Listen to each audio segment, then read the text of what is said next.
process one of racing's cruelest lessons. Sometimes you do everything right and still lose. That maturity defined his entire career. When Graham Hill climbed the Lola T90, he had done far more than win a race. He had confirmed a revolution. Britain had now won consecutive Indianapolis 500s. First John Mark's Lotus, then Graham Hill's Lola. The establishment laughed at these small British machines, right up until the moment they rewrote the rulebook. Hill's victory completed one of motorsport's rarest achievements. Along with his Formula One World Championship and later his Le Mans victory, it formed the foundation of what would eventually become the Triple Crown of motorsport, of which only Graham Hill had competed. The Lola T90 itself became one of the defining Indy cars of the 1960s. Its aluminium monocoque construction, its compact rear-engine layout, its balanced handling, its Ford quad-cam V8. Every major Indianapolis designer who followed learned from those ideas. Modern Indy cars still carry the same basic philosophy. The details have evolved, the materials have improved, the aerodynamics have become vastly more sophisticated, but the fundamental concept remains identical. Lightweight, balanced, efficient. The Lola T90 helped establish that template. Think about what that meant. The British engineers did not just win America's greatest race, they permanently changed how America built racing cars.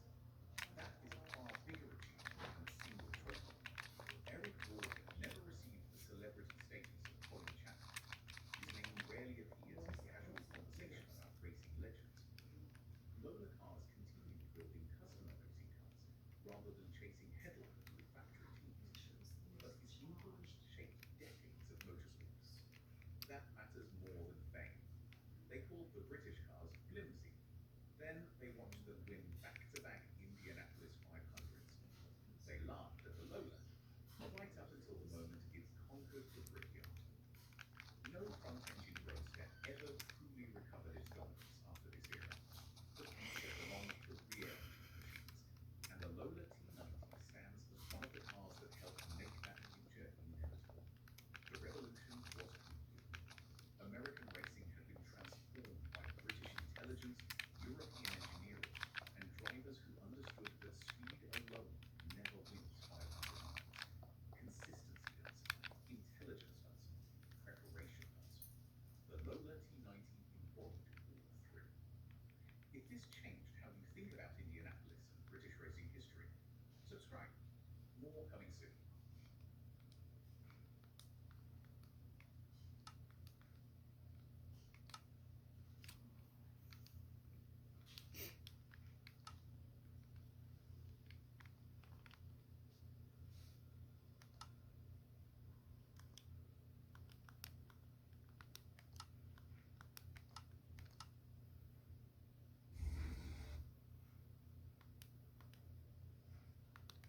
Name the first American sports car.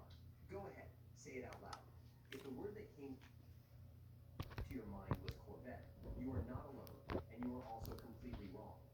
2 whole years before the first Corvette ever rolled off a line in Flint, Michigan, there was already an American sports car sitting in a showroom waiting for a buyer. It had a British-built chassis, an Italian-designed body, and an engine borrowed from a company that was famous for exactly one thing, and it was not speed.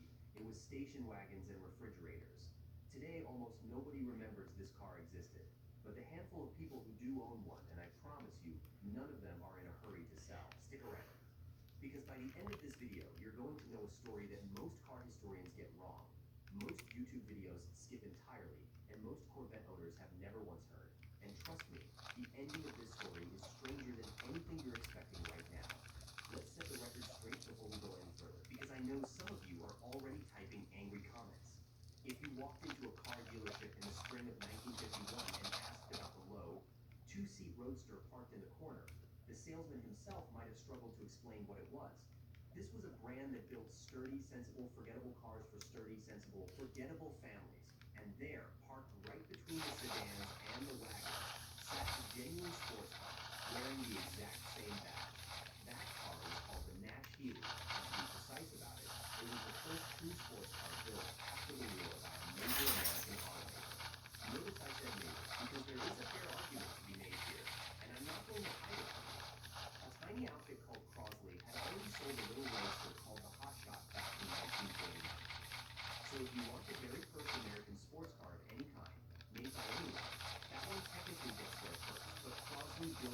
miniature economy car, and the engine in that hotshot was smaller than some motorcycle engines on the road today. The other name that always comes up in the comments is the Kaiser Dog, and that car did not reach showrooms until early 1954, which means it arrived after the Corvette, not before. So the claim, stated carefully and correctly, holds up completely among the big American car companies, the ones that actually matter in this story. The Nash Healey got there first. It beat the Corvette to market by roughly 2 years. Keep that number in your head, because it is going to matter a lot later in this story. So how does a company that spent its entire existence building family sedans end up building a sports car at all? The answer does not start in a factory. It starts on a boat in the middle of the Atlantic Ocean. And it is one of those stories that sounds too convenient to be true, except it actually happened. In December of 1949, a British racing driver named Donald Healey boarded the ocean liner Queen Elizabeth. And no, not the massive modern cruise ship you might be picturing right now, the original one. Healey was no amateur. He had already won the brutal Monte Carlo Rally back in 1931. And after the war, he had built a small workshop in Warwick, England, producing fast, expensive sports cars in tiny handmade numbers. But he had one enormous problem, and it was an engine problem. The British engines available to him simply were not powerful enough for the cars he wanted to build.